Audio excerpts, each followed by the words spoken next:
E aí galera, sejam muito bem-vindos a mais este analisador sobre o episódio 6 da segunda temporada de Mandaloriano, que tem um nome bem sugestivo para o seu episódio 14 no geral, que é Tragédia. Estou aqui com o meu grande amigo Vebs Jr., da Sociedade Jedi, e seria um nome justo para o que aconteceu no episódio, Vebs? Tragédia? Pô, perto do que foi construído nesses últimos episódios, né, de trabalhar um carinho maior com a criança, o nome cabe bem, né? Pois é. É o famoso onde ele vai eu vou, o único momento que ele não ficou perto aconteceu uma tragédia. É igual pai com criança em supermercado, essas coisas, né? Tragédia, não quero nem chegar no nível exagerado, mas pensando numa lógica de se perder da criança no supermercado, coisas do gênero.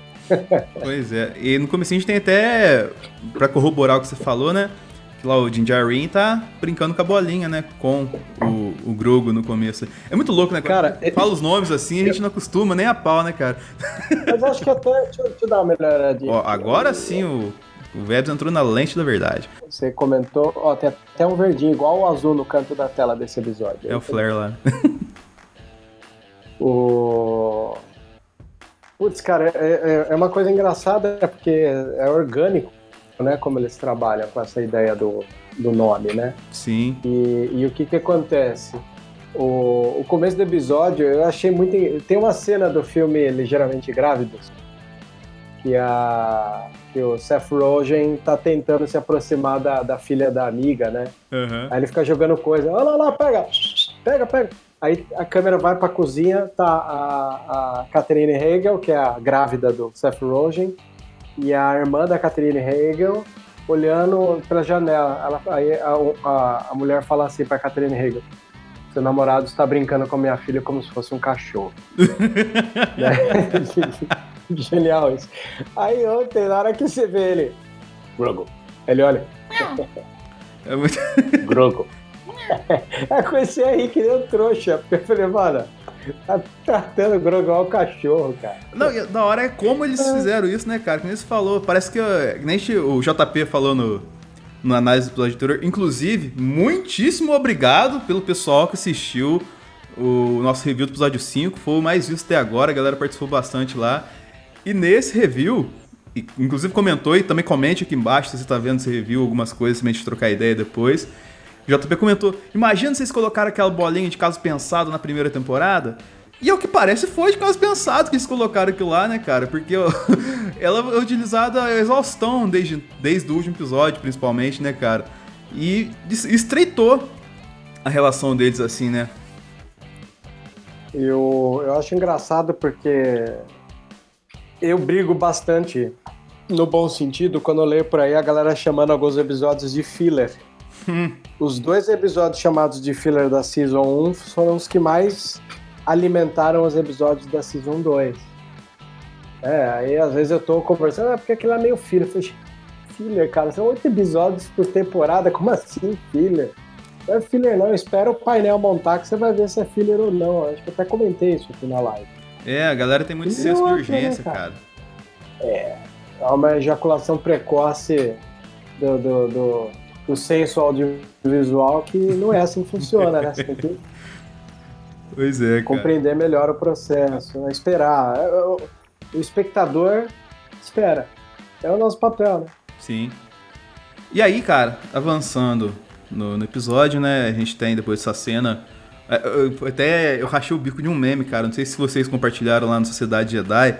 Que aquele meme do carinha feliz, na hora que começa o Mandaloriano, aí a hora que aparece o título ele fica assim, ligado? Tipo assim, episódio 14, tragédia aqui. Foi assim, a gente tava tranquilaço, assim, né? Quando veio episódio 14, tragédia. E aí eles chegando lá em Titan, né?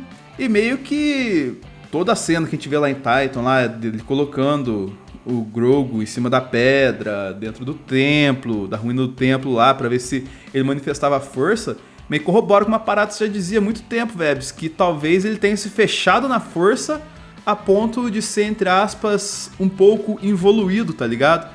E, tipo assim, esse episódio meio que assina isso embaixo, cara. Cara, é legal pensar isso, né? Que ele travou ali, né? E não é à toa que travou, né? A própria Ahsoka falou no episódio passado que pelo medo também, né? Dentro do pacote de sensações e sentimentos, ele travou por causa do medo, né? Sim. E, cara, é bonito porque é engraçado, né?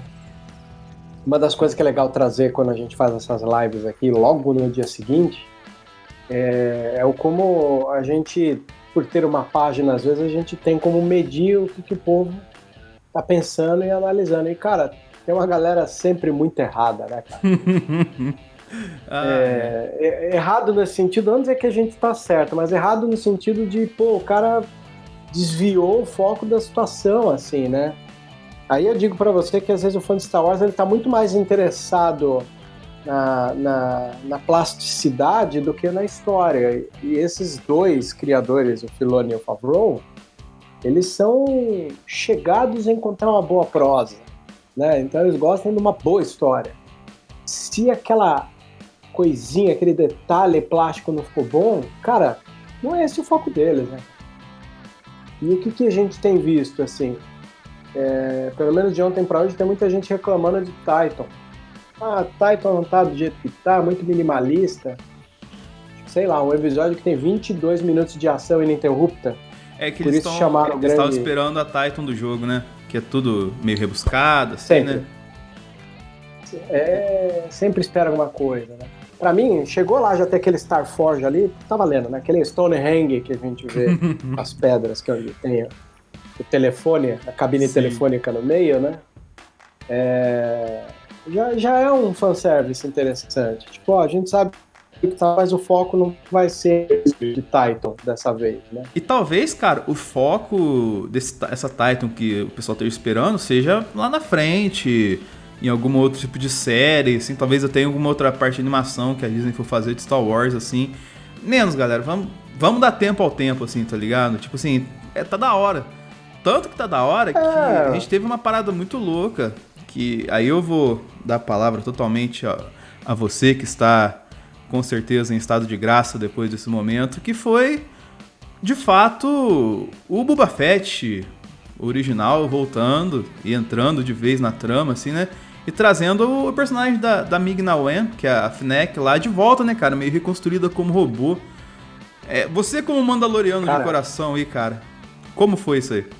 Pra mim foi legal porque eles canonizaram em um diálogo o Jaster, né, que nos quadrinhos era o cara que cuidou do Boba, né? Quando saiu nessa série da primeira temporada que o Din Djarin era um enjeitado, eu não sei porque os caras não tiveram termo enjeitado, acho que é a confusão do português de Portugal com o nosso português, mas tudo bem, virou um termo novo no vocabulário da galera.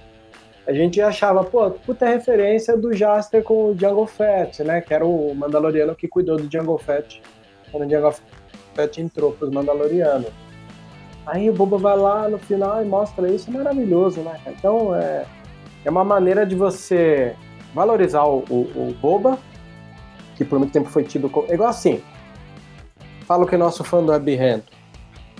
Porque o Luke não completou o treino. É porque o Rey não completou o treino, né? Como se fosse necessário uma academia. E, cara, pra que você vai querer cobrar do Luke ter um treino, sendo que se o cara ganhou 2 fantasminhas da força ao dispor dele o resto da vida, você não precisa de porra de escola nenhuma, né? Cara. Em tempos de pandemia, que você tem um professor, às vezes, online pra você satisfazer, no processo normal, você tá numa sala de aula, você é mais um. Né? No caso do Luke, ele tinha um fantasma da força do Kenobi, depois do Yoda ali, à disposição dele a full time. Cara, foda-se academia, foda-se escola, você tem um mestre Jedi pra você quando você precisar. E tem uma então ele aprende mais. Febs, tem uma parada que eu sempre acho engraçado em Star Wars, assim, que o pessoal não sabe relativizar direito. Por exemplo, você pega um filme, qualquer filme conta trajetória esportiva. Geralmente é o quê? O underdog que teve uma sorte lá, uma oportunidade, conseguiu vencer, ou então, assim, o cara... Até tem um filme do Mark Wahlberg, que é assim, que ele jogava no boteco, com a galera do boteco, futebol americano, e aí é uma história baseada numa história real, ele entra lá pro Special Teams lá do Philadelphia Eagles e vira profissional, tá ligado? Sem treino nenhum, sem nenhum tipo de evolução na carreira, tá ligado? E a galera que assiste fala, nossa, que maravilhoso, é assim mesmo que acontece, tá ligado?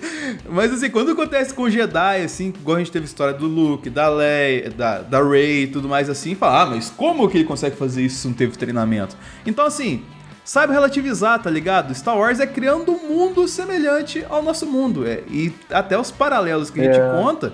Se você ainda não entendeu, de questão de império com nazismo e resistência, com o papel dos oprimidos da sociedade, então, sinto muito, cara. Teimosia e negacionismo, né? Aí fica difícil. Você comentou o momento lá, você comentou sobre a questão do Beskar, sobre o Purgo. E o que é o Purgo, velho? Explica pra galera certinho, que até eu tô meio confuso sobre o que é esse Purgo que eles comentaram lá. Foi, tipo, eles tirarem o Beskar dos Mandalorianos. Cara, eu vou recomendar um vídeo que até, se você puder, coloca aqui. O Dan Colicchio, do Star Wars Storyteller, ele tinha o costume de fazer vídeos antes dele desanimar um pouco da série, e hoje tá aos cuidados do meu parceiro do Vozes da Força, que também se chama JP, né? E lá ele tem um vídeo sobre a história do Darth Revan, que é aquele Jedi que você descobre que era um Sith, né, no jogo Knights of Old Republic. Isso. E a grande treta que a gente tem de background antes do jogo Knights of Old Republic foi a treta da qual Darth Revan destruiu Mandalore, né? Então a gente tem duas situações aí para analisar quando a gente fala do Purgo. Purgo e o Grande Purgo. Então, você tem o Purgo da chegada do Império, que toma conta, tipo, no novo canon que a gente vê dentro do The Clone Wars, a gente vê como o Glass Saxon, ele fez um golpe ali em Mandalore, deixou ela dividida e transformou Mandalore numa subserviência do Império. Então, primeiro a gente tem essa situação do Clone Wars canônica, e a gente tem a situação Legends, que é a treta que o Darth Revan destruiu o planeta, assim. Uma das frases mais fodas é quando ele diz que não vai descansar até ver o último Mandaloriano morto. Assim. Inclusive, a máscara do Darth Revan é uma máscara de Mandaloriano.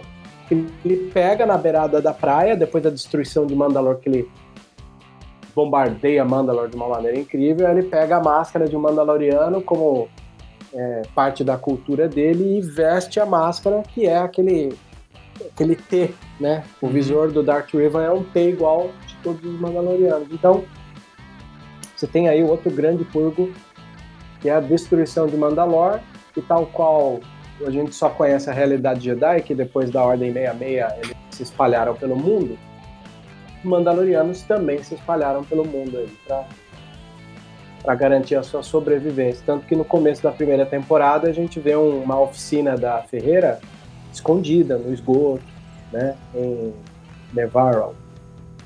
Então você tem aí duas situações que você pode procurar ler: a Legends ou assistir a Canon pelas animações de The Clone Wars, principalmente Rebels, né? Rebels fala muito disso. E o Revan, cara, ele é um personagem muito, assim, cosplayzável, entre aspas. Porque o cara tem 2 sabres, tem um capacete maneiro, assim, uma roupa maneira, cara. Se você não conhece o Revan, vai atrás, que com certeza você, no mínimo a estética, você bater o olho e fala, pô, gostei desse cara. No mínimo, assim, tá ligado? O Revan, ele tem um sabre roxo e um vermelho, né? A gente tinha só o Mace Windu como roxo.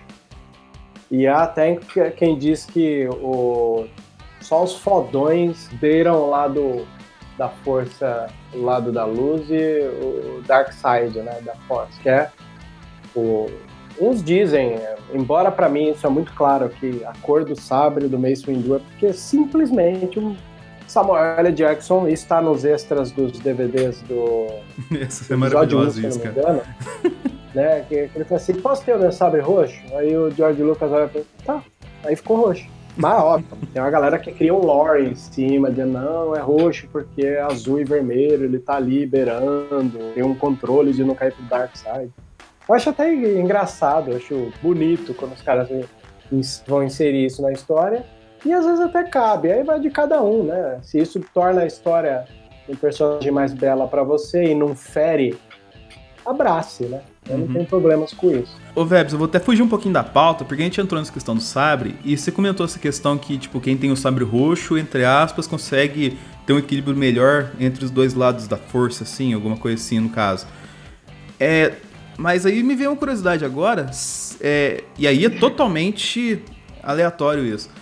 Será que o sabre da Rey, no final, não deveria ser roxo ao invés de amarelo?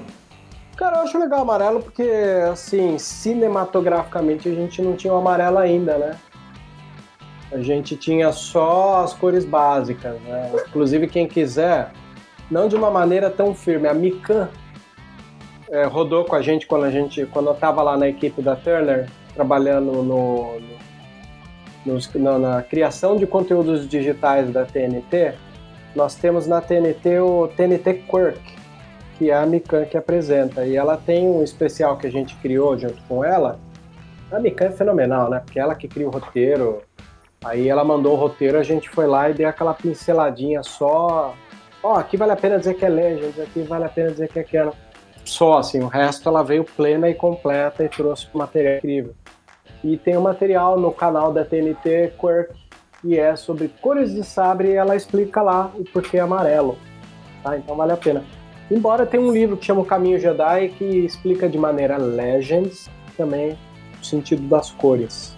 Sim. Ou seja, não é importante para o universo cinematográfico, ele é Legend. Mas tem muita gente que acha que é legal o amarelo, porque era uma coisa que tinha sido... Esse é um dos poucos acertos do episódio 9, na minha opinião, viu? O 9 ele tem um monte de errinho ali, mas escolher um sabre amarelo achei interessante na proposta. Que nem a gente já falou que o episódio 9 ele é bem conflituoso, e ouça o Sala da Discord que a gente fala sobre todas essas questões lá. Que a gente tava bem mexido na época disso. Tava. Tem gente que não vai. Tem gente que não supera o 8 até hoje, né? Pois é. Imagina o 9. Quem dera, meu amigo. Quem dera tivesse superado o 8.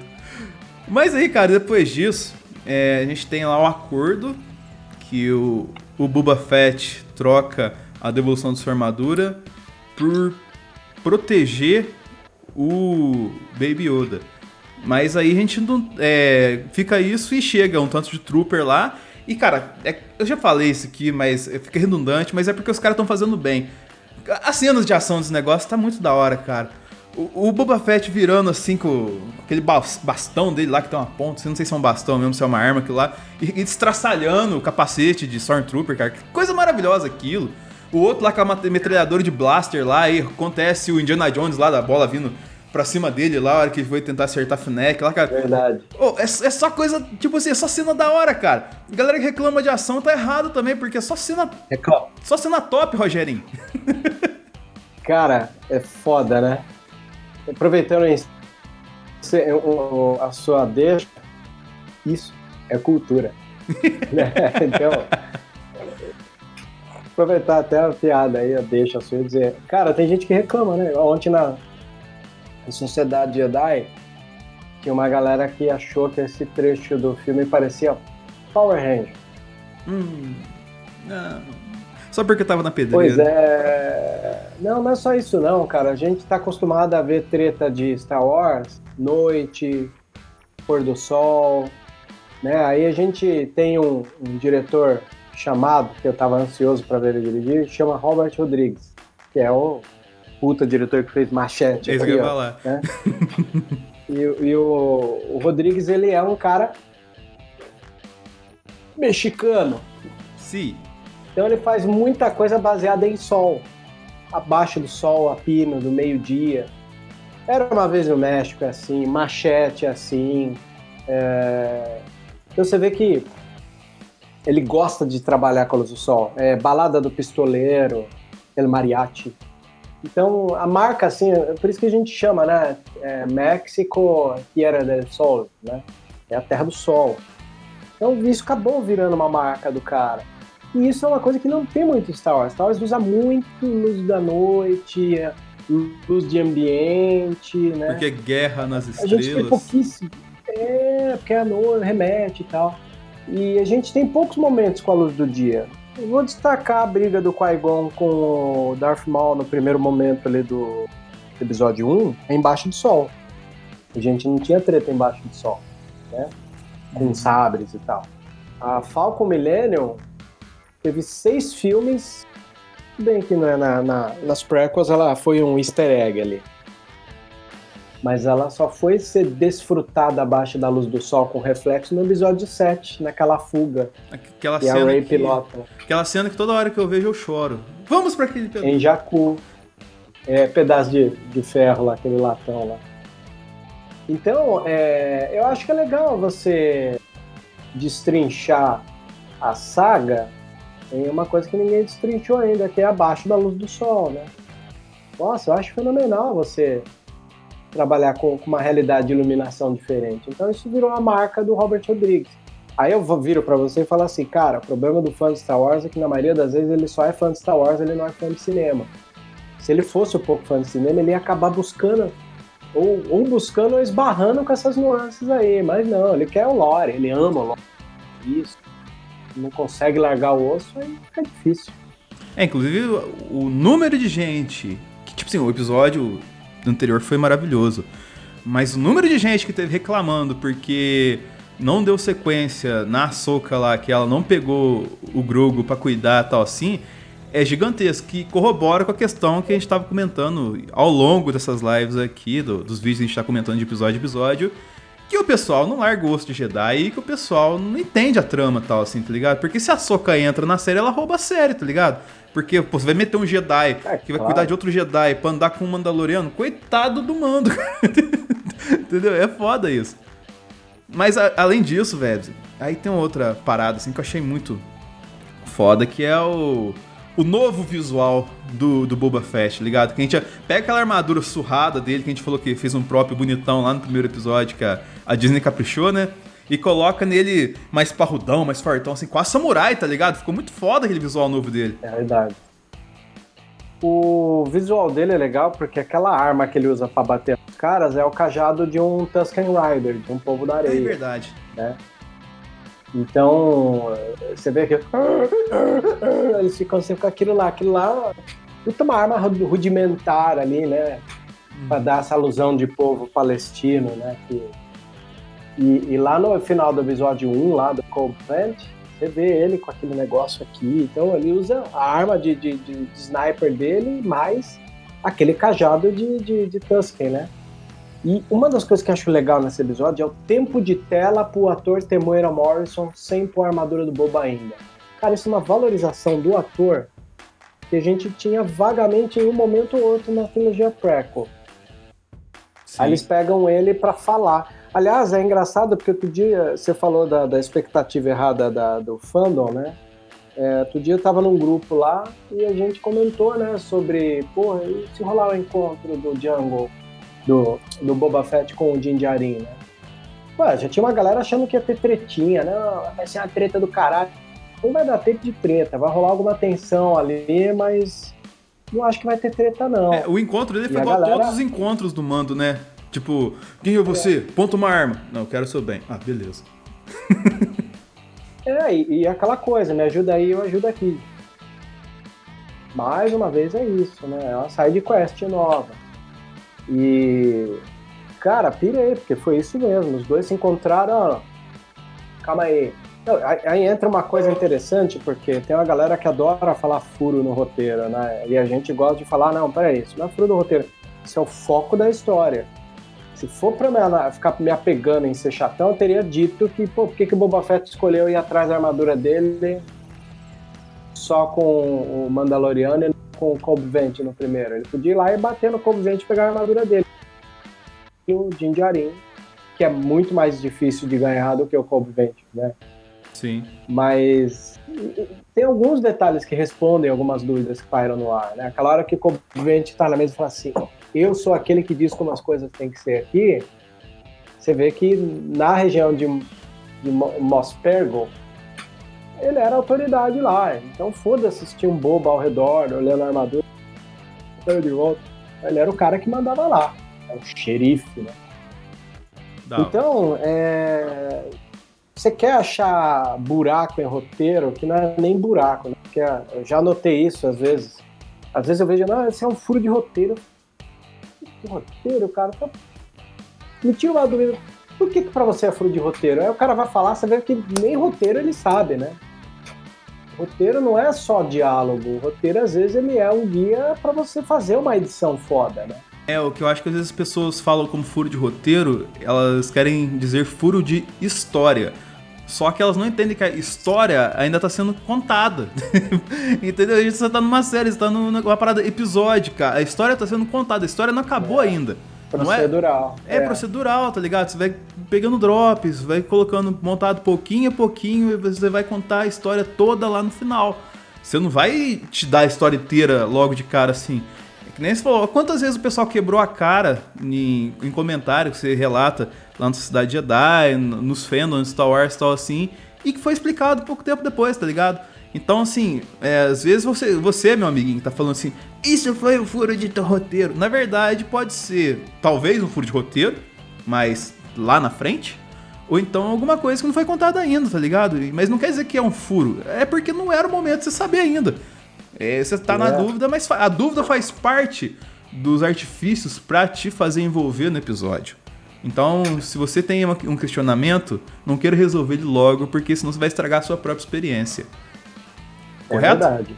Vai no tempo do diretor. Os criadores sabem o que estão fazendo. A gente tem aí o Favreau. O Favreau é o cara que deu o pontapé inicial da Marvel. Se todo nerd ama a MCU, calma. Agora ele tá em Mandalorian. E ele ama o que tá fazendo. Mais do que ele amou a Marvel ali, né?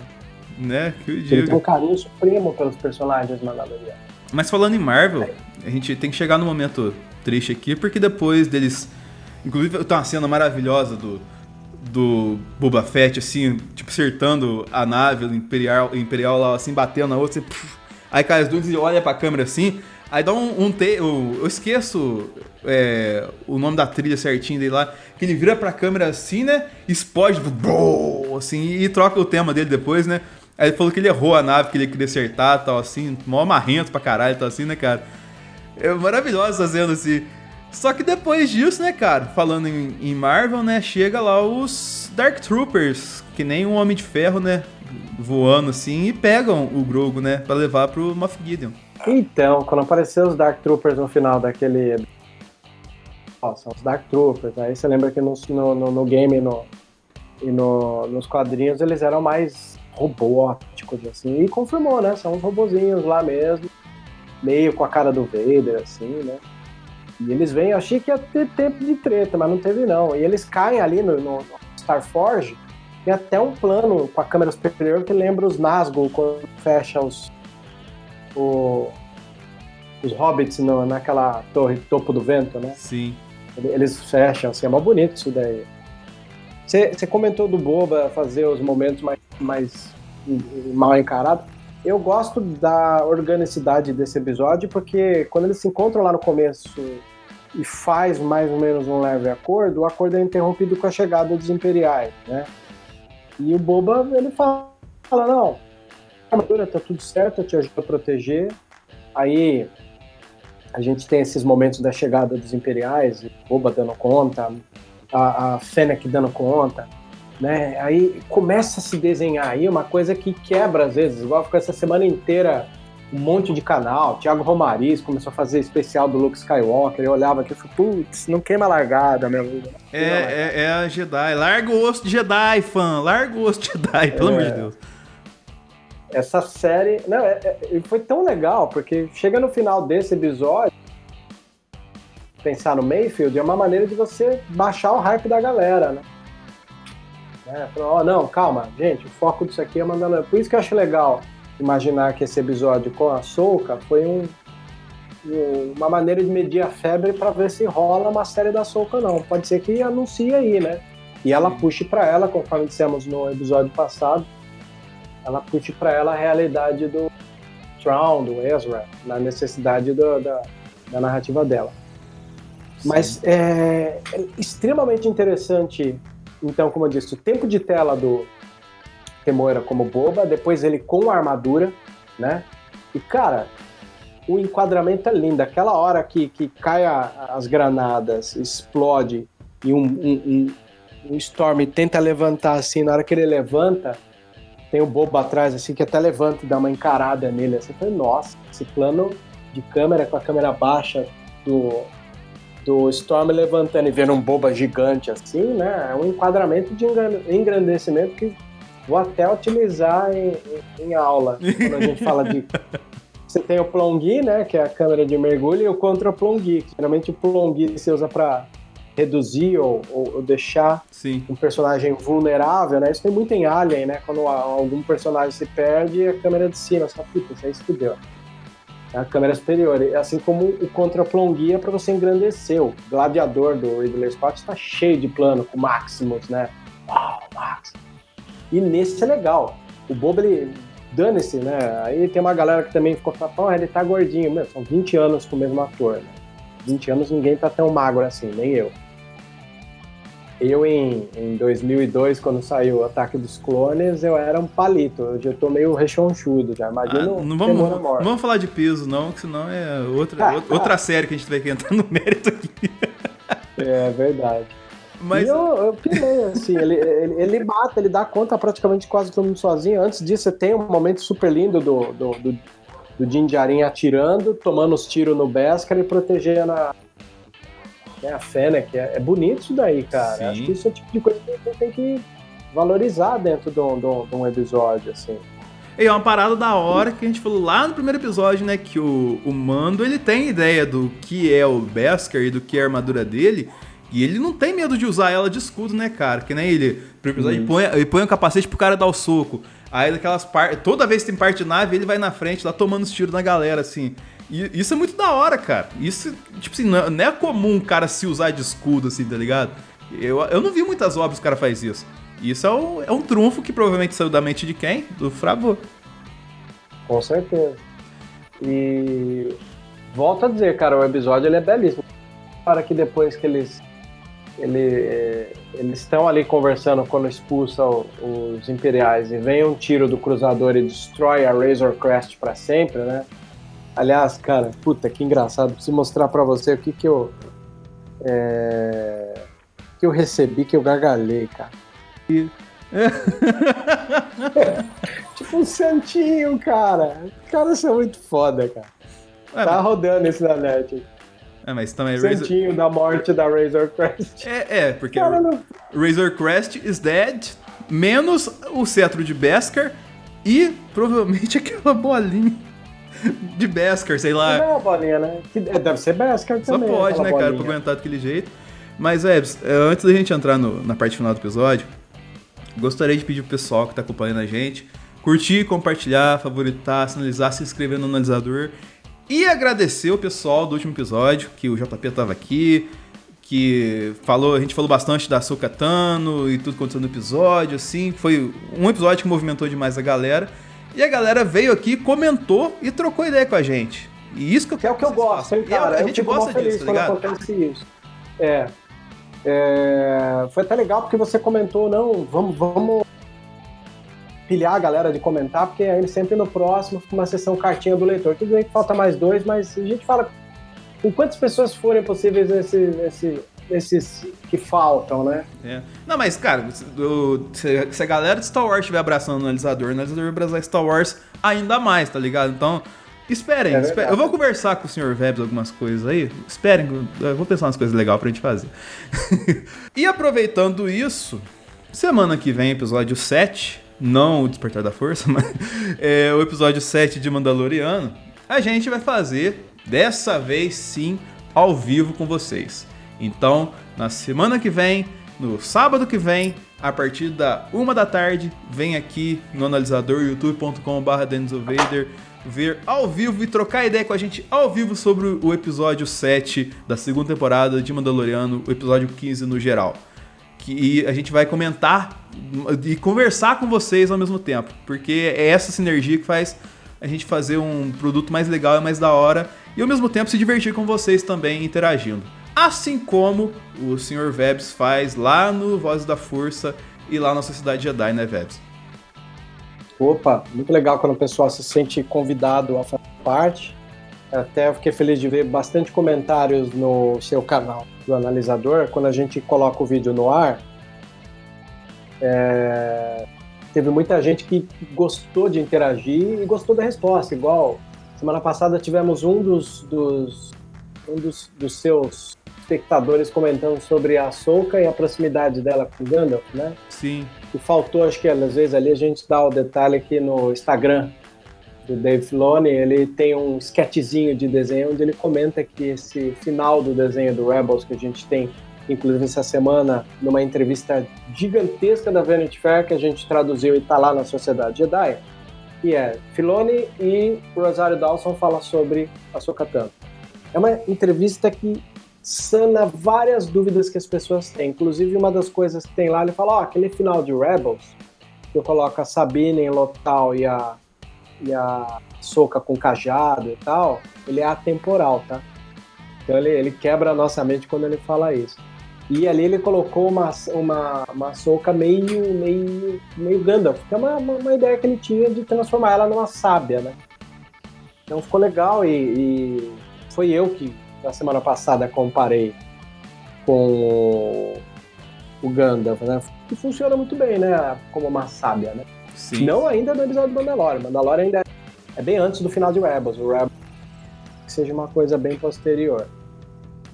Mas coloquem as dúvidas. Interajam que a gente está aqui para tentar responder na medida do possível. Interajam. Tanto agora quanto semana que vem, onde aguardamos vocês, criançada. E partindo aqui para a parte final do episódio, cara, a gente tem... eu vou passar aqui o coisa, depois já vou passar a palavra para você, porque a gente teve o quê? A gente teve o Grogu sendo entregado pro Moff Gideon. Inclusive, esse episódio serviu pra matar saudade de uma coisa muito louca de Star Wars, que se a gente tinha saudade de Jedi, a gente também tem saudade das instalações do Império. E as instalações do Império voltaram com tudo nesse episódio, né, cara? Com aqueles sticks abertos, aqueles LED muito bonitão, assim, que tem, né, nos portais e tal, assim.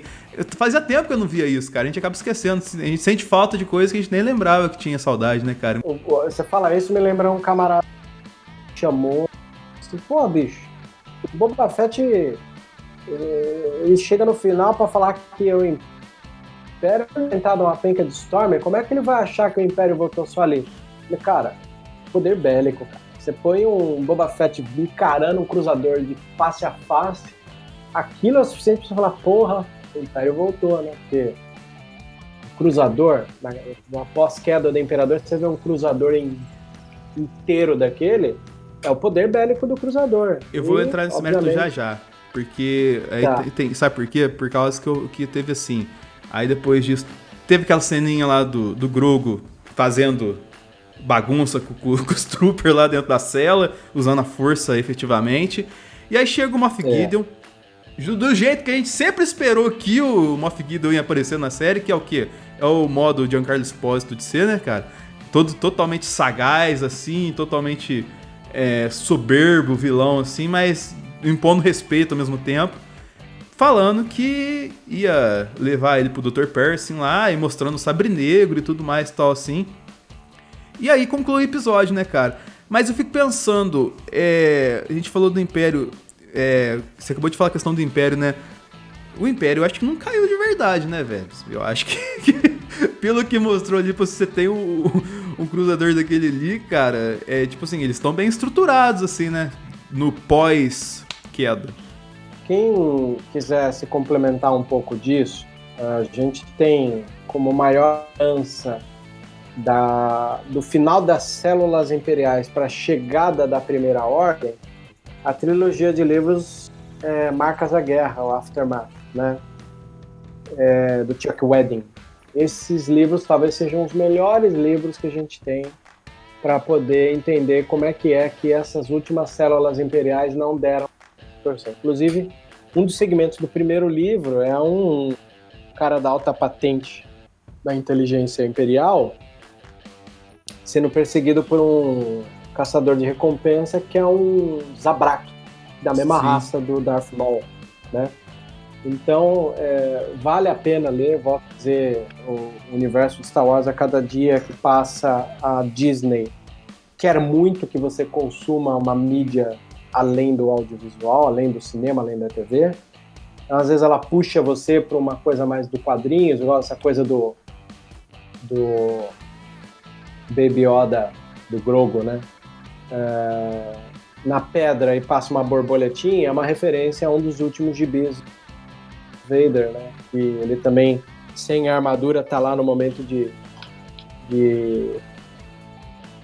meditação e passa uma borboleta por ele também. Você vai ver em algum meme, em algum momento, que os memes de Star Wars correm durante a semana, né? Você vai esbarrar com ele. Tem o desenho do quadrinho do Vader com a imagem do Grogu, Baby Yoda, criança com a borboletinha, né? Sim. Então, é uma borboletinha da Força, presentinho. Então, quem puder, dá uma olhadinha, dá uma leitura, saber que, mais do que nunca, uma série de TV que está dialogando com os filmes e as animações principalmente. Então, se você não viu a animação, entra aí essa ideia de como tem sido legal o engajamento que a Disney tem trabalhado. Por que engajamento? Você está assistindo ali e muita coisa ali tá nos desenhos de The Clone Wars. E aí o que acontece? O cara que assiste, ele permanece ali na Disney Plus. Tanto que foi comentado que o número de pessoas que estão assistindo The Clone Wars aumentou. Fiquei muito feliz, né? Porque eu amo Clone Wars. Imaginar que a galera que vê Mandalorian e depois já vê Clone Wars embalou, maravilha, cara. E até também tem uma parada, Vebs, que o Clone Wars, ele não tinha um acesso tão fácil pro brasileiro antes de chegar do Disney Plus. Ele ficou um tempo muito rápido pra mim, na minha visão, lá no Netflix, por causa do coro dos fãs, né? E ele passava na Cartoon e era da Fox na época, não tinha tanto acesso fácil assim. Aí ficou meio perdido no limbo, tá? Ali quando vê, agora você tem uma plataforma que tem tudo de Star Wars, tá ligado? Tudo. Então você, tipo assim, é o seu guia, tá ligado? Tem muita gente que tá menosprezando o Disney Plus, mas tipo, cara, você tem uma imensidão ali de obras Star Wars, cara, que é magnífico. E tem os extras, que é mais da hora ainda, tá ligado? Que você aprende como a parada foi feita, a construção, que a gente sempre fala aqui, que é muito importante pra gente entender como que as coisas são feitas, a linha de raciocínio da galera. Então, assim, aproveitem esse momento que a gente tá vivendo, assim, porque é um sonho de anos e anos, principalmente do fandom de Star Wars, né, velho? Olha, é bem por aí, viu? A gente tem um espaço agora que tá condensado tudo. E sempre tem alguma coisa nova. Por exemplo, entrou essa semana o especial Lego Holiday Special. Pegaram o antigo e colocaram uma historinha de Lego. Eles fazem bastante isso, né? Pegar que é a Rey e o BB-8 viajando no tempo e esbarrando com todos os filmes. Sim. Esbarra até com Mandalorian. Da hora. É uma obra bem engraçada pra ver. Você fica vendo, esboçando um sorriso. Oh, que gracinha, né? Então, a dublagem. A Rey falando Skywalker. Né? Tem umas coisinhas. Esse sotaque inglês da Rey, sim, a galera menospreza. Todo mundo menospreza a Daisy Ridley, eu gosto dela. Mas pra gente encerrar aqui, de verdade, cara, os episódios que eles comentaram são montanha-russas, né, de roteiro. Então, foi assim, dessa semana, né?